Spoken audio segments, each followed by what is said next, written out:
Welcome to Las Vegas Real Estate Now, where we believe in the 3 E's: educate, empower, and engage. I'm your host, Harvey Blankfeld of the Brown Blankfeld Group, selling homes in Southern Nevada since 1988. To bring you the 3 E's, we not only share our experience and knowledge, but that of our expert contributors. We are very proud to be part of the Real Estate Radio Network. Like them, we are dedicated to delivering timely, balanced truths for market conditions. Please stay tuned. We'll be back in just a moment. Shelley and I have been doing this 5-part series on listing your home, and what we're trying to do is help people with that process. Today, we're going to talk about the paperwork.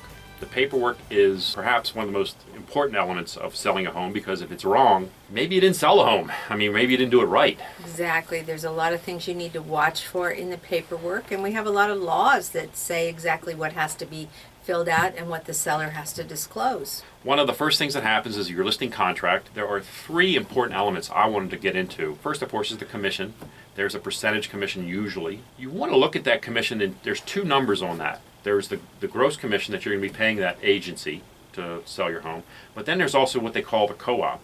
So that commission is split. The listing agent doesn't get the whole commission. They actually market the home out and they offer a certain portion of that commission to the other agent. So Harv, if they took a listing and they offered you 0 of the commission, would you show that house? I'd have a really hard time doing that, Shelley, because honestly it costs me money, to work with a client. So making nothing is not my ideal. So I would say pay special attention to what is offered to the cooperating broker in the contract. You want to make sure that the percentage is appropriate. You want it to be low, but you don't want to be so low that it's not attractive to that buyer's agent. It is different in different states, but you really want to pay what is standard for the industry, even though it is not fixed. Commissions absolutely are not fixed. Never fixed. And what happens is that those that charge less usually do less.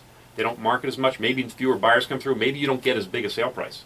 So in my perspective, that little percentage that you're talking about here, it's worth it to spend just a little bit more to make sure every potential buyer comes through. Shelley, we should talk a little bit about disclosures. The seller needs to complete we call it the SRPD. That's a seller's real property disclosure. This needs to be filled out properly.